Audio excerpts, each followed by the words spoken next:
ಬರ್ರಿ ದೇವ್ರ ವಾಕ್ಯ ನೋಡ್ಕೊಳ್ಳೋಣ. ಅಪೊಸ್ತಲರ ಕೃತ್ಯಗಳು 7ನೇ ಅಧ್ಯಾಯ. Acts of apostle chapter 7. 8ನಿಂದ ಕೆಲವು ವಚನಗಳು ಓದಿಕೊಳ್ಳೋಣ ಉತ್ತರ ಪತ್ರವಾಗಿ. ಇದಲ್ಲದೆ ದೇವರನ್ನು ಸಂಗಡ ಒಡಂಬಡಿಕೆಯನ್ನು ಮಾಡಿಕೊಂಡು ಅದಕ್ಕೆ ಗುರುತಾಗಿ ಸುನ್ನತಿಯನ್ನು ನೇಮಿಸಿದನು. ಅದಕ್ಕನುಸಾರವಾಗಿ ಅಬ್ರಹಾಮನು ಇಸಾಕನನ್ನು ಪಡೆದು 8ನೆಯ ದಿನದಲ್ಲಿ ಅವನಿಗೆ ಸುನ್ನತಿ ಮಾಡಿದನು. ಮುಂದೆ ಇಸಾಕನು ಯಾಕೋಬನನ್ನು ಪಡೆದನು.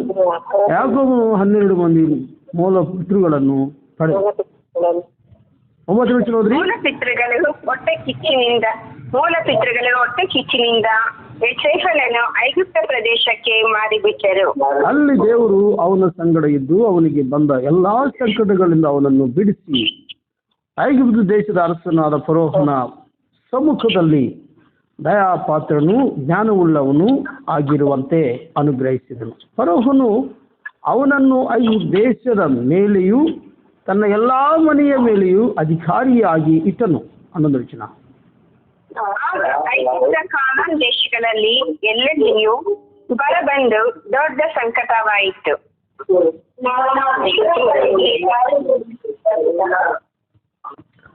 ಆದರೆ ಐಗುಪ್ತ ದೇಶದಲ್ಲಿ ದವಸ ಧಾನ್ಯ ಉಂಟೆಂಬುದನ್ನು ಯಾಕೋಬನು ಕೇಳಿ ನಮ್ಮ ಪಿತೃಗಳನ್ನು ಮೊದಲು ಒಂದು ಸಾರಿ ಅಲ್ಲಿಗೆ ಕಳುಹಿಸಿದನು.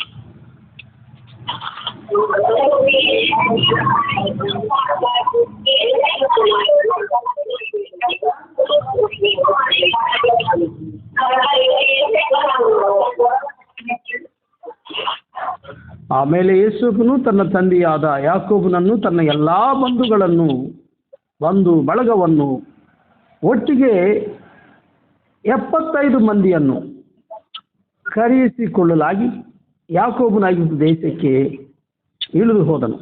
ಎಲ್ಲರೂ ಸೇರಿಕೊಳ್ಳೋಣ. ಅಲ್ಲಿ ಅವನು ನಮ್ಮ ಪಿತೃಗಳು ತೀರಿ ಹೋದರು. ಅವರನ್ನು ಶೆಕೆಮಿಗೆ ತೆಗೆದುಕೊಂಡು ಹೋಗಿ ಅಲ್ಲಿ ಹಾಮೋರನ ಮಕ್ಕಳಿಂದ ಅಬ್ರಹಾಮನು ಬೆಳ್ಳಿ ಕೊಟ್ಟು ಕೊಂಡಿಕೊಂಡಿದ್ದ ಸಮಾಧಿಗಳಿಗೆ ದೇವರು ನಡೆಸೋಕ್ಕಾಗಿ ಚಿಕ್ಕ ಪ್ರಾರ್ಥನೆ ಮಾಡ್ಕೊಳ್ಳೋಣ. ಯಾರಾದ್ರೊಬ್ರು ಚಿಕ್ಕ ಪ್ರಾರ್ಥನೆ ಮಾಡ್ರಿ. ಸ್ವರೂಪನಾದ ದೇವರೇ ಸ್ತೋತ್ರ. ಹೌದು ಸ್ವಾಮಿ, ಈ ಸಮಯದಲ್ಲಿ ವಾಕ್ಯವನ್ನು ಕರ್ತನೆ ಸ್ವಾಮಿ ನಾವು ಓದುವಂತ ಕೃಪೆ ಕೊಟ್ಟಿದ್ದೀಯಪ್ಪ ದೇವರೇ. ಯೇಸಪ್ಪ, ನಿಮ್ಮ ಸೇವಕರ ಮುಖಾಂತರ ನೀವು ಮಾತನಾಡಿ ದೇವರೇ, ಅದನ್ನು ನಾವು ಕೇಳಿ ಅದರಂತೆ ನಡೆದುಕೊಳ್ಳಲಿಕ್ಕೆ ನಮ್ಮೆಲ್ಲರಿಗೆ ಸ್ವಾಮಿ ನಿಮ್ಮ ಆತ್ಮನ ಅಭಿಷೇಕದಿಂದ ಅಭಿಷೇಕ ಮಾಡ್ರಿ ರಾಜ. ನಿಮ್ಮ ವಾಕ್ಯದ ಕರ್ತನೆ ಸ್ವಾಮಿ ಭದ್ರತೆಯಲ್ಲಿ ನಮ್ಮನ್ನು ನೆಲೆಸ್ರಿ ಅಪ್ಪ. ಕರ್ತನೆ, ನಮಗೆ ಶ್ರವಣ ಶಕ್ತಿಯನ್ನು ಕೊಟ್ಟು ನಿನ್ನ ವಾಕ್ಯದ ಅಡಿದಾವರಲ್ಲಿ ಸ್ವಾಮಿ ನಾನು ನಿಲ್ಲುವಂತೆ ಅಪ್ಪ. ಕರ್ತನೆ ಸ್ವಾಮಿ, ನೀವು ಕಲಿಸಿಕೊಟ್ಟಂತ ಸೇವಕರ ಮುಖಾಂತರ ವಾಕ್ಯದಲ್ಲಿ ಕರ್ತನೆ ನಾವು ಬಲ ಹೊಂದಿ ಅಭಿವೃದ್ಧಿ ಹೊಂದಲಿಕ್ಕೆ ಆಗುವಂತೆ ನೀವು ಕೃಪೆ ತೋರಿಸಬೇಕೆಂಬುದಾಗಿ ಯೇಸುವಿನ ನಾಮದಲ್ಲಿ ಪ್ರಾರ್ಥನೆ ಮಾಡ್ತೀವಿ ತಂದೆ. ಆಮೆನ್. ಕರ್ತನಲ್ಲಿ ನನ್ನ ಆತ್ಮೀಯ ಸಹೋದರ ಸಹೋದರಿ, ಈ ದಿನವೂ ನಾವು ಓದಿರುವಂತಹ ವಾಕ್ಯ ಭಾಗಗಳನ್ನು ನಾವು ಗಮನಿಸಿದಾಗ ದೇವರು ಕೆಫಿನನ್ನು ಜನಗಳ ಮಧ್ಯದಲ್ಲಿ ತನ್ನ ಮಹಿಮೆಗೋಸ್ಕರವಾಗಿ ವಾಕ್ಯದ ಮುಖಾಂತರ ಮಾತನಾಡ್ತಿದ್ದಾನೆ. ಹಳೆ ಒಡಂಬಡಿಕೆಯಲ್ಲಿ ನಡೆದಿರುವ ನಮ್ಮ ಹಿರಿಯರ ಜೀವಿತಗಳಲ್ಲಿ ನಡೆದಿರುವ ಘಟನೆಗಳನ್ನು, ದೇವರ ನಡೆಸುವಿಕೆಯನ್ನು, ದೇವರ ಆತ್ಮನ ಪ್ರಭಾವದಿಂದ ಹೇಗೆ ತನ್ನ ಪ್ರಜೆಗಳನ್ನು ನಡೆಸಿದ್ದಾನೆ ಅದೆಲ್ಲವನ್ನು ಅವರು ನೆನಪು ಮಾಡ್ತಾ ಇದ್ದಾನೆ. ಪರಿಶುದ್ಧಾತ್ಮನ ಕಾರ್ಯಗಳಲ್ಲಿ ಇದು ಒಂದು ಕಾರ್ಯ ಎಂಬುದಾಗಿ ನಾವು ಗಮನಿಸಬೇಕು. ಪರಿಶುದ್ಧಾತ್ಮ ದೇವರು ಮಾಡುವ ಕೆಲಸಗಳು ಏನು ಗೊತ್ತಾ? ಯೋಹಾನ ಬರೆದ ಸುವಾರ್ತೆ 16ನೇ ಅಧ್ಯಾಯ 3ನೇ ವಚನ. ಸತ್ಯದ ಆತ್ಮನು ಬಂದಾಗ ಆತನು ನಿಮ್ಮನ್ನು ನಡೆಸಿಕೊಂಡು ಹೋಗಿ ಸಕಲ ವಿಷಯದಲ್ಲಿಯೂ ಸತ್ಯಕ್ಕೆ ಸೇರಿಸುವನು. ಆತನು ತನ್ನಷ್ಟಕ್ಕೆ ತಾನೇ ಮಾತನಾಡದೆ ಕೇಳಿದ ಮಾತುಗಳನ್ನೇ ಆಡುವನು ಮತ್ತು ಮುಂದಾಗುವ ಸಂಗತಿಗಳನ್ನು ನಿಮಗೆ ತಿಳಿಸುವನು. ಸ್ತೋತ್ರ. ಯೋಹಾನ ಬರೆದ ಸುವಾರ್ತೆ 14ನೇ ಅಧ್ಯಾಯ 26ನೇ ವಚನ ಸಹೋದರಿ. Gospel according to John chapter 14 verse 26. ಆದರೆ ಆ ಸಹಾಯ ಎಂದರೆ ನನ್ನ ಹೆಸರಿನಲ್ಲಿ ತಂದೆಯು ಕಳಿಸಿಕೊಡುವ ಪವಿತ್ರಾತ್ಮನೇ. ನಿಮಗೆ ಎಲ್ಲವನ್ನು ಉಪದೇಶಿಸಿ ನಾನು ನಿಮಗೆ ಹೇಳಿದ್ದನ್ನೆಲ್ಲ ನಿಮ್ಮ ನೆನಪಿಗೆ ತರುವೆನು. ಯಾರು ಹೇಳಿದ್ದನ್ನು ನೆನಪಿಗೆ ತರ್ತಾರ್ರಿ? ದೇವರು ಹೇಳಿರುವ ಮಾತುಗಳನ್ನೆಲ್ಲ ನಮ್ಮ ನೆನಪಿಗೆ ತರುವವರು ಯಾರು? ಪರಿಶುದ್ಧಾತ್ಮ ದೇವರು, ಪವಿತ್ರಾತ್ಮ ದೇವರು. ಪವಿತ್ರಾತ್ಮ ದೇವರು ಮಾಡುವ ಕೆಲಸಗಳಲ್ಲಿ ಇದು ಒಂದು ಕೆಲಸವಾಗಿದೆ. ದೇವರ ವಾಕ್ಯವನ್ನು ನೆನಪಿಗೆ ತರುವ ಆತನಾಗಿದ್ದಾನೆ. ದೇವರು ಏನು ಹೇಳಿದ್ದಾನೋ ಅದು ನಮ್ಮ ಗಮನಕ್ಕೆ ಬರುತ್ತಾ ಇರ್ತದೆ. ನೀವು ಯಾವುದೋ ಒಂದು ಪರಿಸ್ಥಿತಿಯಲ್ಲಿ ಪ್ರಾರ್ಥನೆ ಮಾಡಿಕೊಳ್ತಿರುವಾಗ ದೇವರ ಸ್ವರವು ನಿನ್ನ ಬಳಿಗೆ ಬರುತ್ತದೆ. ಹೇಗೆ ಗೊತ್ತಾ? ದೇವರ ವಾಕ್ಯದ ರೂಪದಲ್ಲಿ ಬರುತ್ತದೆ. ನೀವು ಕುಗ್ಗೋಗಿ ದುಃಖದಲ್ಲಿರುವಾಗ ಏನಾದರೂ ಚಿಕ್ಕ ಪ್ರಾರ್ಥನೆ ದೇವರ ಕಡೆಗೆ ನೋಡಿ ಪ್ರಾರ್ಥಿಸಿದಾಗ ತಕ್ಷಣವೇ ದೇವರ ವಾಕ್ಯವು ನಿನ್ನ ಗಮನಕ್ಕೆ ಬರುತ್ತದೆ. ಒಂದು ವಾಕ್ಯ, ಆ ವಾಕ್ಯವು ಪರಿಶುದ್ಧಾತ್ಮ ದೇವರು ನಮಗೆ ನೆನಪು ಮಾಡುವ ವಾಕ್ಯ. ಇಲ್ಲಿ ಪವಿತ್ರಾತ್ಮ ದೇವರು ಸ್ಟೆಫೆನ್ನಲ್ಲಿ ಇರುವುದರಿಂದ ಸ್ಟೆಫೆನ್ ಸಹ ಏನು ಮಾಡ್ತಾ ಇದ್ದಾನೆ? ದೇವರ ವಾಕ್ಯವನ್ನೇ ಅವ್ರ ನೆನಪಿಗೆ ತರ್ತಾ ಇದ್ದಾನೆ. ಅಪೊಸ್ತಲರ ಕೃತ್ಯಗಳು 7ನೇ ವಚನದಲ್ಲಿ ಇದಲ್ಲದೆ ದೇವರು ಅವನ ಸಂಗಡ ಒಡಂಬಡಿಕೆಯನ್ನು ಮಾಡಿಕೊಂಡು ಅದಕ್ಕೆ ಗುರುತಾಗಿ ಸುನ್ನತಿಯನ್ನು ನೇಮಿಸಿದನು. ಅದಕ್ಕನುಸಾರವಾಗಿ ಅಬ್ರಹಾಮನು ಇಸಾಕನನ್ನು ಪಡೆದನು. 8ನೇ ದಿನದಲ್ಲಿ ಅವನಿಗೆ ಸುನ್ನತಿ ಮಾಡಿದನು. ಮುಂದೆ ಇಸಾಕನು ಯಾಕೋಬನನ್ನು ಪಡೆದನು. ಯಾಕೋಬನು 12 ಮಂದಿ ಮೂಲ ಪಿತೃಗಳನ್ನು ಪಡೆದನು. ಈ ಒಂದೇ ವಚನದಲ್ಲಿ ಅಬ್ರಹಾಮನಿಂದ ಇಸ್ರಾಯೇಲಿನ ತನಕ ಚರಿತ್ರೆಯನ್ನು ಅದ್ಭುತವಾಗಿ ವಿವರಿಸುವುದಕ್ಕೆ ಶಕ್ತಿ ಯಾರು ಕೊಟ್ಟಿದ್ದಾರೆ? ಜ್ಞಾನ ಅಂದರೆ ಪವಿತ್ರಾತ್ಮ ದೇವರು. ಪವಿತ್ರಾತ್ಮ ದೇವರ ಕಾರ್ಯಗಳು ಈ ರೀತಿಯಾಗಿ ಇರುತ್ತವೆ. ಈ 8ನೇ ವಚನದಲ್ಲಿ ಹೇಳಿರುವ ಪ್ರತಿಯೊಂದು ವಾಕ್ಯವು ನಾವು ತಿಳ್ಕೊಳ್ಬೇಕಾದ್ರೆ ಆದಿಕಾಂಡ 17ನೇ ಅಧ್ಯಾಯದಿಂದ ಆದಿಕಾಂಡ 25ನೇ ಅಧ್ಯಾಯಗಳ ತನಕ ನಾವು ಓದಬೇಕಾಗುತ್ತದೆ. ಆದರೆ ಪವಿತ್ರಾತ್ಮ ದೇವರು ಏನು ಮಾಡಿದೆ ನೋಡ್ರಿ, ಬಹಳ ಕ್ಲುಪ್ತವಾಗಿ ಅದ್ಭುತವಾಗಿ ವಿವರಿಸಿದ್ದಾನೆ. ದೇವರು ಮಾಡುವ ಕೆಲಸಗಳು ಅದ್ಭುತವಾದ ಕೆಲಸಗಳು. ನಮ್ಮ ಮೂಲ ಪಿತೃಗಳು ಎಂಬುದಾಗಿ ಹೇಳ್ತಾ ಇದ್ದೇನೆ. 3 ಪಿತೃಗಳಂದ್ರೆ ಯಾರೇ? ಇಸ್ರಾಯೇಲಿನ 12 ಕುಲಗಳ ಪೂರ್ವಜನರು. 9ನೇ ವಚನ, ಅಪೊಸ್ತಲರ ಕೃತ್ಯಗಳು 7ನೇ ಅಧ್ಯಾಯ 9ನೇ ವಚನ. ಮೂಲ ಪಿತೃಗಳು ಅಂದ್ರೆ ಯಾರು? ಮೂಲ ಪಿತೃಗಳು ಯಾರು? 12. ಯಾಕೋಬನ 12 ಕುಲ ಮಕ್ಕಳು, ಗಂಡು ಮಕ್ಕಳು. ಆ ಗಂಡು ಮಕ್ಕಳ ಇಂದ ಹುಟ್ಟಿರುವ ಜನಾಂಗಗಳು ಅವರೆಲ್ಲರೂ ಮೂಲ ಪಿತೃಗಳು ಎಂಬುದಾಗಿ ಇಲ್ಲಿ ಹೇಳ್ತಾ ಇದೆ.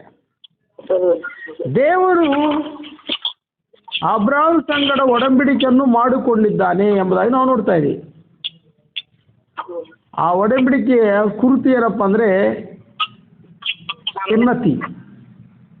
ಸುನ್ನತಿ ನೇಮಿಸಿದನು. ಅದಕ್ಕೆ ಕುರಿತಾಗಿ ಶ್ರೀರಾದವರು ಈಗ ಹೊಸ ಒಡಂಬಡಿಕೆಯಲ್ಲಿ ಕರ್ತನಾದ ಯೇಸು ಸ್ವಾಮಿಯವರು ಸಹ ಒಂದು ಒಡಂಬಡಿಕೆಯನ್ನು ಮಾಡಿರುವುದನ್ನು ಮತ್ತೆ ಬರೆದಿರುವ ಸುವಾರ್ತೆ 26ನೇ ಅಧ್ಯಾಯದಲ್ಲಿ ನೋಡ್ತೀವಿ. ಇದು ನನ್ನ ರಕ್ತ 11 ಸಾರಿ ಮತ್ತೆ ಬರೆದಿರುವ ಸುವಾರ್ತೆ 26ನೇ ಅಧ್ಯಾಯ 28ನೇ ವಚನ ನೋಡ್ರಿ. ಇದು ನನ್ನ ರಕ್ತ, ಇದು ಒಡಂಬಡಿಕೆಯ ರಕ್ತ, ಇದು ಪಾಪಗಳ ಕ್ಷಮೆಗಾಗಿ ಬಹುಜನರಿಗೋಸ್ಕರ ಸುರಿಸಲ್ಪಡುವ ರಕ್ತ. ಯೇಸುವಿನ ರಕ್ತದ ಮೂಲಕ ಕರ್ತನಾದ ಯೇಸು ಕ್ರಿಸ್ತನ ಈ ಒಡಂಬಡಿಕೆಯನ್ನು ಸ್ಥಾಪಿಸಿದ್ದಾನೆ. ದೇವರು ನಮಗೆ ಸ್ತೋತ್ರವಾಗಲಿ. ಈ ಒಡಂಬಡಿಕೆ ಏನಪ್ಪಾ ಅಂದ್ರೆ, ಎಷ್ಟು ಪಾಪಿ ಆದರೂ ಯಾವನಾದರೂ ಕರ್ತನಾದ ಯೇಸು ಸ್ವಾಮಿಯ ಮೂಲಕ ದೇವರ ಬಳಿಗೆ ಹೋಗುವುದಕ್ಕೆ ಒಂದು ಅವಕಾಶ. ಯೇಸುವಿನ ರಕ್ತವು ಎಲ್ಲ ಪಾಪಗಳಿಂದ ನಮ್ಮನ್ನು ತೊಳೆದು ನಮ್ಮನ್ನು ಪರಿಶುದ್ಧಪಡಿಸಿರುವುದರಿಂದ ಪರಿಶುದ್ಧವಾದ ದೇವರ ರಾಜ್ಯದಲ್ಲಿ ಹೋಗುವುದಕ್ಕೆ ಒಂದು ದೇವರ ಏರ್ಪಾಡು. ನನ್ನ ಆತ್ಮೀಯ ಸಹೋದರರೇ, ಅದಕ್ಕಾಗಿ ಕರ್ತನಾದ ಯೇಸಪ್ಪ ಹೇಳ್ತಾ ಇದ್ದಾರೆ, ಇದು ನನ್ನ ರಕ್ತ, ಇದು ಒಡಂಬಡಿಕೆಯ ರಕ್ತ, ಇದು ಪಾಪಗಳ ಕ್ಷಮೆಗಾಗಿ ಬಹು ಜನರಿಗೋಸ್ಕರ ಸುರಿಸಲ್ಪಡುವ ರಕ್ತ ಎಂಬುದಾಗಿ ಯೇಸು ಸ್ವಾಮಿಯವರು ಹೇಳ್ತಾರೆ. ಬಹು ಜನರಂದ್ರೆ ಯಾರು? ಭೂಲೋಕದಲ್ಲಿರುವ ಎಲ್ಲಾ ಪ್ರಜೆಗಳಿಗೋಸ್ಕರ ಸೃಷ್ಟಿಕರ್ತನಾಗಿರೋ ದೇವರು ಸುರಿಸಿರುವ ಅಮೂಲ್ಯವಾದ ರಕ್ತ ಎಂಬುದಾಗಿ ಅರ್ಥ. ಯೇಸು ಕ್ರಿಸ್ತನ ರಕ್ತವು ಬರೀ ಇಸ್ರಾಯೇಲರಿಗೋಸ್ಕರ ಸುರಿಸಿರುವುದು ಮಾತ್ರ ಅಲ್ಲ. ಹಂಗಾದ್ರೆ ಇಲ್ಲಿ ಈ ರೀತಿಯಾಗಿ ಬರೆದಿರ್ತಾನೆ ಏನೆಂಬುದಾಗಿ, ಇದು ನನ್ನ ರಕ್ತ ಇಸ್ರಾಯೇಲರಿಗೋಸ್ಕರ ಸುರಿಸಲ್ಪಟ್ಟಿರುವ ರಕ್ತ ಎಂಬುದಾಗಿ ಹೇಳಬೇಕಾಯ್ತು. ಹೌದಲ್ಲ? ಆ ರೀತಿಯಾಗಿ ಬರಲಿಲ್ಲ ಇಲ್ಲಿ. ಏನ್ ಹೇಳ್ತಾ ಇದ್ರೆ, ಇದು ಬಹು ಜನರಿಗೋಸ್ಕರ ಎಂಬುದಾಗಿ ದೇವರು ಹೇಳ್ತಾ ಇದ್ದಾನೆ. ಬಹು ಜನರು ಅಂದ್ರೆ ಯಾರೇ? ಅನ್ಯ ಜನರಾಗಿರೋ ನಾವು, ಭೂಲೋಕದಲ್ಲಿರುವ ಎಲ್ಲಾ ಜನಗಳು ಯೇಸುವಿನ ರಕ್ತದ ಮೂಲಕ ನಿತ್ಯ ರಾಜ್ಯದಲ್ಲಿ, ಪರಲೋಕ ರಾಜ್ಯದಲ್ಲಿ ಸೇರುವುದಕ್ಕೆ ದಾರಿಯನ್ನು ಕರ್ತನಾದ ಯೇಸು ಸ್ವಾಮಿ ಅವರು ಏರ್ಪಡಿಸಿದ್ದಾನೆ. ಈ ದಾರಿ ಏನಪ್ಪ ಅಂದ್ರೆ ಶಿಲುಬೆ. ಅದಕ್ಕಾಗಿ ಯೇಸು ಸ್ವಾಮಿಯವರು ಯೋಹಾನ ಬರೆದಿರುವ ಸುವಾರ್ತೆ 14ನೇ ಅಧ್ಯಾಯ 6ನೇ ವಚನದಲ್ಲಿ, ನಾನೇ ಮಾರ್ಗವೂ ಸತ್ಯವೂ ಜೀವವಾಗಿದ್ದೀನಿ, ನನ್ನನ್ನು ಹೊರತು ಯಾರು ತಂದೆಗಳಿಗೆ ಬರಬೇಕಾದ್ರೆ ಆಗುವುದಿಲ್ಲ. Without Jesus we cannot go unto the kingdom of God. ಯೇಸು ಸ್ವಾಮಿ ಬೇಡ ಅಂದ್ರೆ ನಮಗೆ ಪರಲೋಕ ರಾಜ್ಯ ಇಲ್ಲ, ಸಿಗುವುದಿಲ್ಲ. ನಾವು ಮಿಸ್ ಎ ಬಿಗ್ ಆಪರ್ಚುನಿಟಿ. ಅದರಿಂದ ನನ್ನ ಆತ್ಮೀಯ ಸಹೋದರ ಸಹೋದರಿ, ದೇವರು ಅಬ್ರಹಾಮ ಮೂಲಕ ಒಂದು ಒಡಂಬಡಿಕೆ ಮಾಡಿದ್ದಾನೆ. ಆದರೆ ಆ ಒಡಂಬಡಿಕೆಗಿಂತ ಬಹಳ ಅದ್ಭುತವಾದ ಒಡಂಬಡಿಕೆ ಕರ್ತನಾದ ಯೇಸು ಸ್ವಾಮಿ ಹೊಸ ಒಡಂಬಡಿಕೆಯನ್ನು ಮಾಡಿ ಅಜ್ಞಾನಿಗಳಾಗಿರೋ ನಮ್ಮನ್ನು, ಪಾಪಿಗಳಾಗಿರೋ ನಮ್ಮನ್ನು, ಅನ್ಯ ಜನರಾಗಿರೋ ನಮ್ಮನ್ನು, ನರಕಕ್ಕೆ ಹೋಗಬೇಕಾದ ನಮ್ಮೆಲ್ಲರನ್ನು ರಕ್ಷಿಸುತ್ತಾ ಇದ್ದಾನೆ. ದೇವರು ನಮ್ಮ ಸ್ತೋತ್ರವಾಗಲಿ.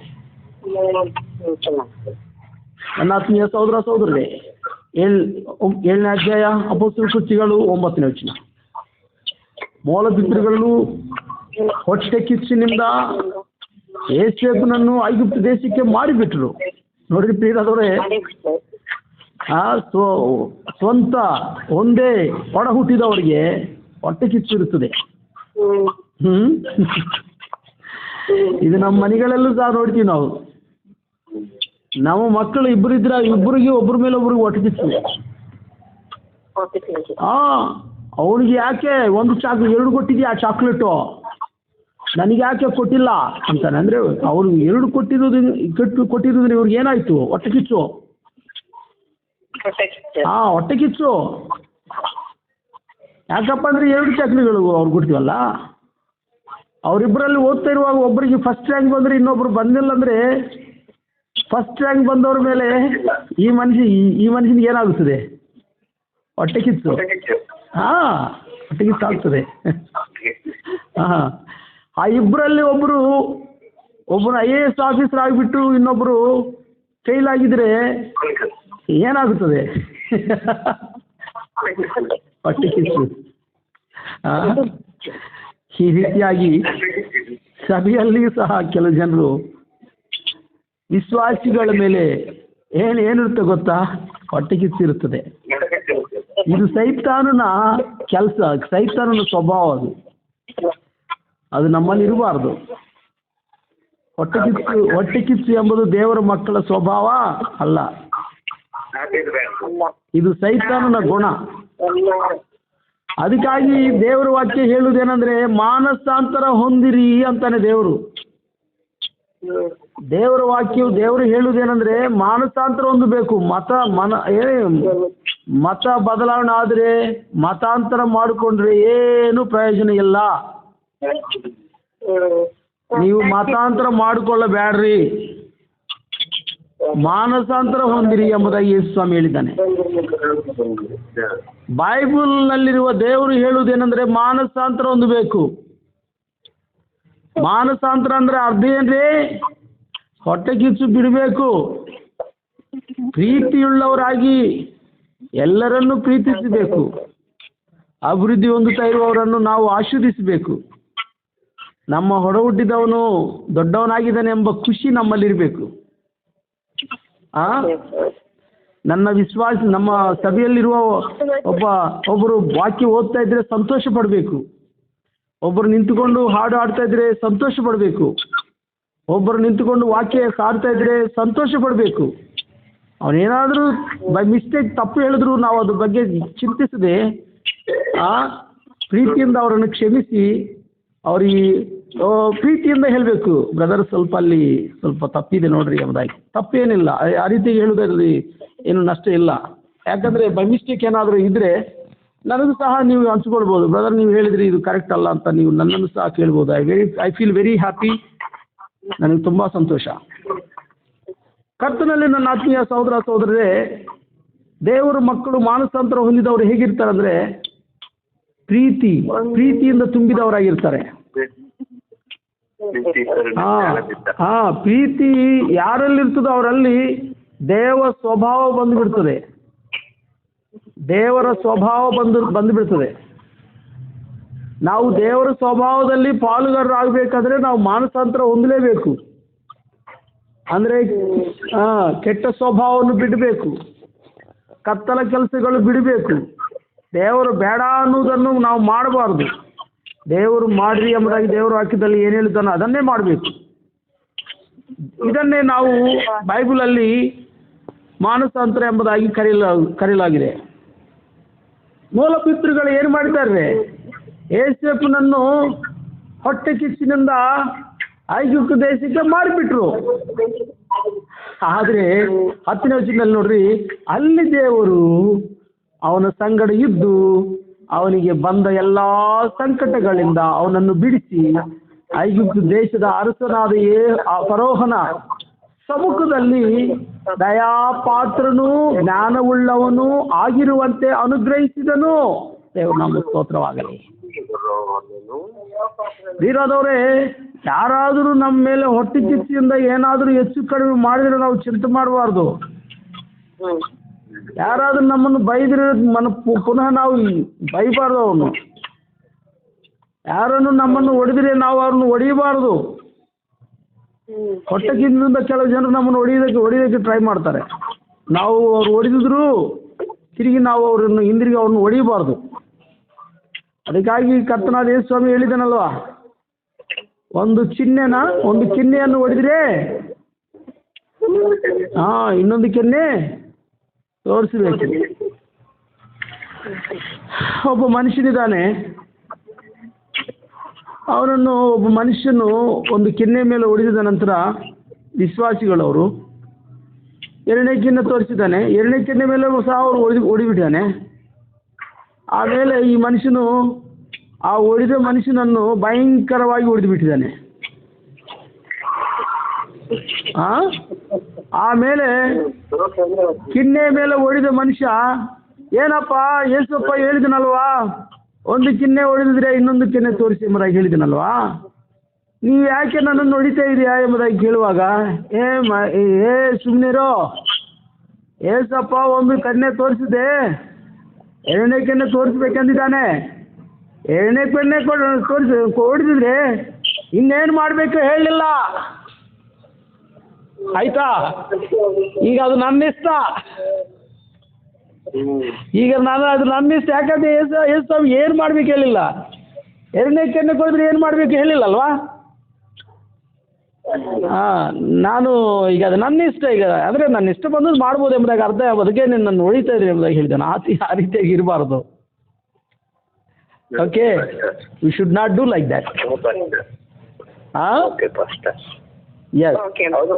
ಎಸ್, ನಾವು ಕರ್ತನಾದ ಯೇಸು ಸ್ವಾಮಿಯವರನ್ನು ನೋಡಿ ಬಹಳ ಕಲಿಬೇಕಾದ ವಿಷಯಗಳು ಬಹಳ ಇದ್ದಾವೆ.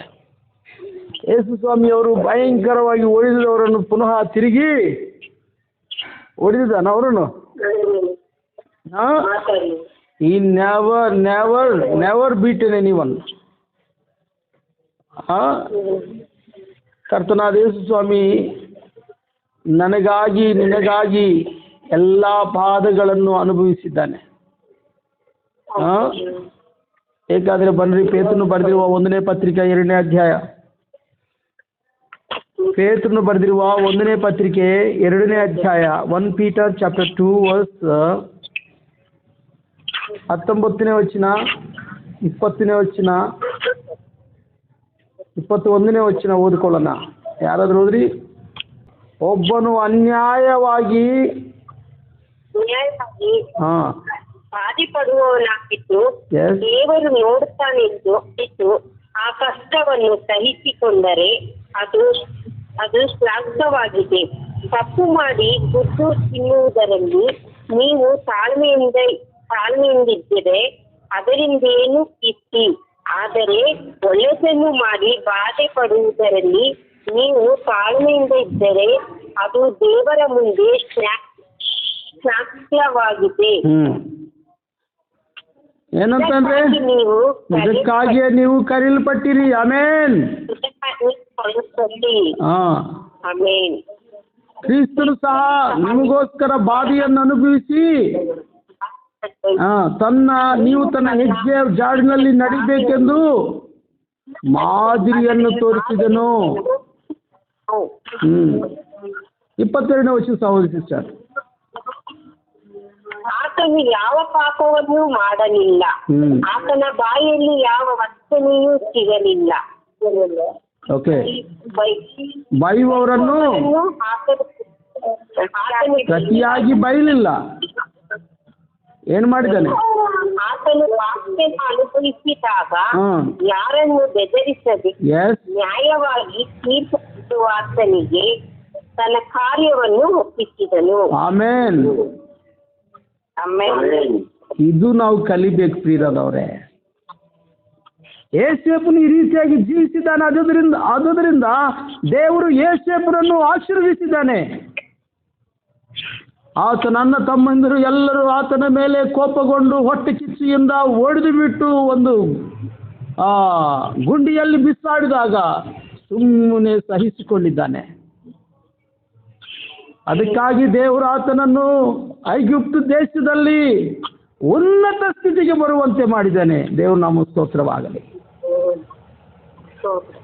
ವಾಕ್ಯವನ್ನು ಆಲೋಚಿಸಿರುವ ನನ್ನ ಆತ್ಮೀಯ ಸಹೋದರ ಸಹೋದರರೇ, ಈ ಲೋಕದಲ್ಲಿ ಬಾಳುವ ನಾವು ಕರ್ತನನ್ನು ನೋಡಿ ಕಲಿಬೇಕಾದ ವಿಷಯಗಳು ಬಹಳ ಇದ್ದಾವೆ. ನಾವು ಪಾಪ ಮಾಡಿ ತಪ್ಪು ಮಾಡಿ ಗುದ್ದು ತಿಂದಿರೆ ಪ್ರಯೋಜನ ಏನ್ರಿ? ಏನು ಕೀರ್ತಿ? ತಪ್ಪು ಮಾಡಿದ್ರು ಅದಕ್ಕಾಗಿ ಹೊಡೆದು ಬಿಟ್ಟಿದ್ದಾರೆ. ಅದೇನು ತೊಂದರೆ? ಅದರಲ್ಲಿ ಏನು ಪ್ರಯೋಜನ ಇಲ್ಲ.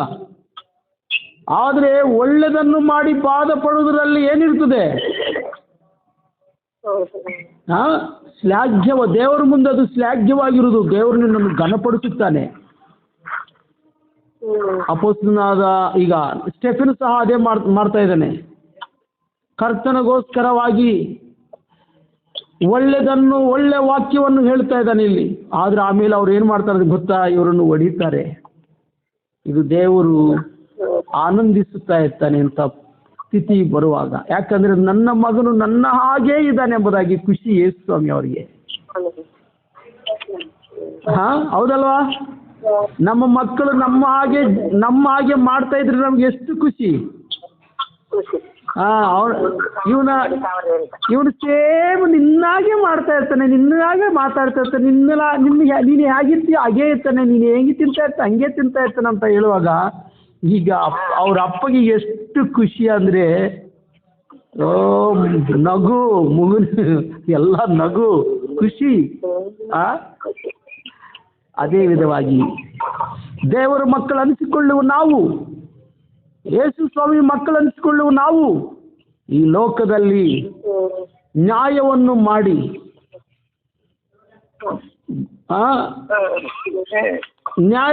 ಮಾಡಿ ಬಾಧೆ ಪಡುತ್ತಾ ಇದ್ರೆ ನಮ್ಮನ್ನು ನೋಡಿ ನಮ್ಮ ತಂದೆ ಏನನ್ಕೊಳ್ತಾನೆ? ನಾನು ಸಹ ಇದೇ ರೀತಿಯಾಗಿದ್ದೀನಿ. ನನ್ನಲ್ಲಿರುವ ಎಲ್ಲ ಲಕ್ಷಣಗಳು ನನ್ನ ಮಗನಲ್ಲಿ ಕಂಡು ಬರ್ತಾರೆ. ಆಹಾ, ನನ್ನ ಮಗನ ಎಷ್ಟು ಚೆನ್ನಾಗಿದ್ದಾನೆ, ಎಷ್ಟು ಚೆನ್ನಾಗಿ ಅನುಭವಿಸುತ್ತಾ ಇದ್ದಾನೆ. ನನ್ನ ಮಗನೇ, ನಿನಗೋಸ್ಕರ ಇಗೋ ಸಿದ್ಧಪಡಿಸಿರುವ ರಾಜ್ಯವನ್ನು ಸ್ವತಂತ್ರಿಸ್ಕೋಪ. ಬಾ, ಈ ಕುರ್ಚಿ ಮೇಲೆ, ಈ ಸಿಂಹಾಸನ ಮೇಲೆ ನೀನು ಸಹ ಕೂತ್ಕೋ ಎಂಬುದಾಗಿ ನಾಳೆ ಆಹ್ವಾನಿಸುತ್ತಾನೆ, ಕರೀತಾನೆ. ಈ ರೀತಿಯಾಗಿ ನಾವು ಬದುಕಬೇಕು ಪ್ರಿಯರಾದವರೇ. ಯಾರು ನಮ್ಮನ್ನು ನಾವು ಹೊಡೆದಿದ್ದಾರೆ, ನಾವು ಹೊಡೆಯುವುದು ನಾನು ಸುಮ್ಮನೆ ಇರಲ್ಲ, ನಾನು ಏನು ಅನ್ಕೊಳ್ತೀಯ ನೀನು ಎಂಬುದಾಗಿ ಮಾತಾಡೋದು, ಇದೆಲ್ಲ ಹೇಳಬಾರ್ದು. ಆದರೆ ಅವ್ರೇನಾದರೂ ಪ್ರಶ್ನೆ ಕೇಳಿದರೆ ಉತ್ತರ ಕೊಡಬೇಕು. ಆಮೇನ್. ಸುಮ್ಮನೆ ಇರಬಾರ್ದು. You must speak, you must tell them the truth.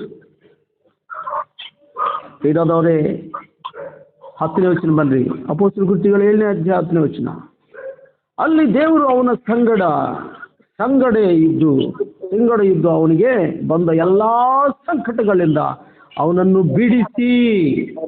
ನೋಡಿರ ಪ್ರಿಯರದವರೇ, ದೇವರು ತನ್ನ ಪ್ರಜೆಗಳಿಗೆ ಬರುವ ಎಲ್ಲಾ ಸಂಕಟಗಳಿಂದ ಬಿಡಿಸುವುದಕ್ಕೆ ಶಕ್ತಿವಂತನಾಗಿದ್ದಾನೆ. ದೇವರು ನಮ್ಮ ಸ್ತೋತ್ರವಾಗಿ. ಕೀರ್ತನೆಗಳು 34ನೇ ಕೀರ್ತನೆ 19ನೇ ವಚನ. ಯಾರಾದ್ರೂ ಒಬ್ರು ಓದ್ರಿ. Psalm 34:19. ನೀತಿವಂತನಿಗೆ ಸಂಭವಿಸುವ ಅನೇಕವಿದ್ದರು, ನೋವನು ಅವೆಲ್ಲವುಗಳಿಂದ ಅವನನ್ನು ಬಿಡಿಸುತ್ತಾನೆ. ದೇವರು ನಮ್ಮ ಸ್ತೋತ್ರವಾಗಲಿ. ದೇವರು ನಮ್ಮನ್ನು ಬಿಡಿಸುತ್ತಾನೆ, ನಮ್ಮನ್ನು ಕೈ ಬಿಡಲ್ಲ. ಎಷ್ಟು ಜನ ನಮ್ಮನ್ನು ಸುತ್ತಮುತ್ತಲು ಸಹ ದೇವರು ನಮ್ಮನ್ನು ಕೈ ಬಿಡುವುದಿಲ್ಲ. ಅದಕ್ಕಾಗಿ ಈಗ ಸ್ಟೆಪ್ನಲ್ಲಿ ನಿಂತು ಮಾತಾಡ್ತಿರುವಾಗ ಅವ್ರಿಗೆ ಭಯ ಆಯಿತು, ಗಾಬರ ಆಯಿತು. ಅವ್ರಿಗೆ ಯಾಕೋ ಗೊತ್ತಾ, ಅವರನ್ನು ಎದುರಿಸುವುದಕ್ಕೆ ಯಾರಿಗೆ ಜ್ಞಾನವಿಲ್ಲ, ಶಕ್ತಿ ಇಲ್ಲ. ಆತನಲ್ಲಿರುವ ಪವಿತ್ರಾತ್ಮ ಜ್ಞಾನವನ್ನು, ಶಕ್ತಿಯನ್ನು, ಆತನಲ್ಲಿರುವ ಜ್ಞಾನವನ್ನು, ಶಕ್ತಿಯನ್ನು ಅವರು ನೋಡಿ ತುಂಬ ಆಶ್ಚರ್ಯಗೊಂಡಿದ್ದಾರೆ. ಎದುರಿಸುವುದಕ್ಕೆ ಆಗಲಿಲ್ಲ ಅವ್ರಿಗೆ. ಆತನ ಮುಖವನ್ನು ನೋಡುವಾಗ ದೇವದೂತನ ಮುಖದಂತೆ ಇರುವುದನ್ನು ಕಂಡು ಆಶ್ಚರ್ಯಪಟ್ಟಿದ್ದಾರೆ. ಯಾಕೆ ದೇವದೂತ ಮುಖ ಬಂದಿತ್ತು ಅವ್ರಿಗೆ ಅಂದರೆ, ಅವರೆಲ್ಲರೂ ಈ ಸ್ಟೆಫನನ್ನು ನಿಂದಿಸಿ, ಹಿಂಸೆಪಡಿಸಿ, ಬಾಧಪಡಿಸುತ್ತಾ ಇರುವಾಗ ದೇವರು ಆತನ ಸಂಗಡಿದ್ದಾನೆ, ಸ್ಟೆಫನ್ ಸಂಗಡಿದ್ದಾನೆ. ಈ ರಾತ್ರಿ ವೇಳೆಯಲ್ಲಿ ವಾಕ್ಯವನ್ನು ಆಲಿಸುತ್ತಿರುವ ನನ್ನ ಆತ್ಮೀಯ ಸಹೋದರರೇ, ನೀವು ಎಲ್ಲಾದರೂ ಕರ್ತನಿಗೋಸ್ಕರವಾಗಿ ನಿಂದೆಗಳನ್ನು, ಅವಮಾನಗಳನ್ನು ಅನುಭವಿಸುತ್ತಾ ಇದ್ರೆ, ದೇವರು ನಿನ್ನ ಸಂಗಡ ನಿನ್ನಲ್ಲಿದ್ದು ನಿನ್ನನ್ನು ಎಲ್ಲ ಕಷ್ಟಗಳಿಂದ ಬಿಡಿಸಿ ನಿನಗೆ ಬಲವನ್ನು, ಧೈರ್ಯವನ್ನು, ಜ್ಞಾನದಿಂದ ತುಂಬಿಸಿ ನಡೆಸುವ ಆತನಾಗಿದ್ದಾನೆ. ಈ ರೀತಿಯಾಗಿ ಯೇಸಪ್ಪನನ್ನು ದೇವರು ನಡೆಸಿದ್ದಾನೆ. ನೋಡ್ತಾ ಇದ್ದೀವಿ 10ನೇ ವರ್ಷದಲ್ಲಿ ಆತನ ಸಂಗಡ ಇದ್ದು ಎಲ್ಲ ಆ ಸಂಕಟಗಳಿಂದ ಅವರನ್ನು ಬಿಡಿಸಿ ಐಗುಪ್ತ ದೇಶದ ಅರಸನಾದ ಫರೋಹನ ಸಮ್ಮುಖದಲ್ಲಿ ದಯಾಪಾತ್ರನು, ಜ್ಞಾನವುಳ್ಳವನು ಆಗಿರುವಂತೆ ಅನುಗ್ರಹಿಸಿದನು. ಜ್ಞಾನದಿಂದ ತುಂಬಿದಾನೆ. ಈ ಜ್ಞಾನ ಯಾರು ಅಲ್ಲ, ಕರ್ತನಾದ ಯೇಸು ಕ್ರಿಸ್ತೇ ಜ್ಞಾನ. ಕೊರಿಂದವರು ಬರೆದಿರುವ 1ನೇ ಪತ್ರಿಕೆ 1ನೇ ಅಧ್ಯಾಯ ಕೊನೆ ಭಾಗದಲ್ಲಿ ನಾವು ನೋಡ್ತೀವಿ, ಯೇಸು ಕ್ರಿಸ್ತೇ ನಮ್ಮ ಜ್ಞಾನ. ನನ್ನ ಆತ್ಮೀಯ ಸಹೋದರಿ, ಯಾರ್ಯಾರು ಕರ್ತನಾದ ಯೇಸು ಸ್ವಾಮಿಯವರು ಸ್ವಂತ ರಕ್ಷಕನಾಗಿ, ಒಡೆಯನಾಗಿ ಅವರ ಹೃದಯದಲ್ಲಿ ಸ್ವೀಕರಿಸುತ್ತಾರೋ, ಯಾರ್ಯಾರು ವಾಕ್ಯದ ಅನುಸಾರವಾಗಿ ನಾನು ನಡೀತೀನಿ ಎಂಬುದಾಗಿ ತೀರ್ಮಾನ ಮಾಡಿಕೊಳ್ತಾರೋ, ಯಾರ್ಯಾರು ಯೇಸುವಿನ ರಕ್ತದಲ್ಲಿ ಅವರ ಪಾಪಗಳನ್ನು ತೊಳೆದುಕೊಳ್ಳುತ್ತಾರೋ, ಅವರೆಲ್ಲರಿಗೆ ಒಳಗಡೆ ಯೇಸು ಸ್ವಾಮಿ ವಸಿಸುವ ಆತನಾಗಿದ್ದಾನೆ. ಜ್ಞಾನದಿಂದ ತುಂಬಿದವರಾಗಿರ್ತಾರೆ ಅವರು. ದೇವರ ಮಕ್ಕಳನ್ನು ಎದುರಿಸುವ ಶಕ್ತಿ ಈ ಲೋಕದಲ್ಲಿರುವ ಯಾರಿಗೆ ಇರಲ್ಲ. 11ನೇ ವಚನ ಬರಲಿ. ಅಪೊಸ್ತಲರ ಕೃತ್ಯಗಳು 7ನೇ ಅಧ್ಯಾಯ 11ನೇ ವಚನ. ಆಗ ಐಗುಪ್ತ, ಕಾನಾನ್ ದೇಶಗಳಲ್ಲಿ ಎಲ್ಲೆಡೆಯೂ ಬರಬಲ್ಲ ದೊಡ್ಡ ಸಂಕಟವಾಯಿತು. ನಮ್ಮ ಪಿತೃಗಳಿಗೆ ಕಾಳು ಕಡ್ಡಿ ಸಿಕ್ಕಲಿಲ್ಲ.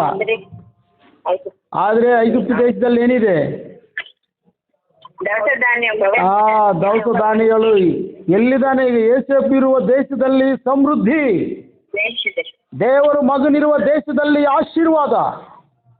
ಆದರೆ ದೇವರ ಮಗನನ್ನು ಹಿಂಸೆಪಡಿಸಿರುವ ದೇಶದಲ್ಲಿ ಏನು ಬಂದಿದೆ? ಬರಗಾಲ.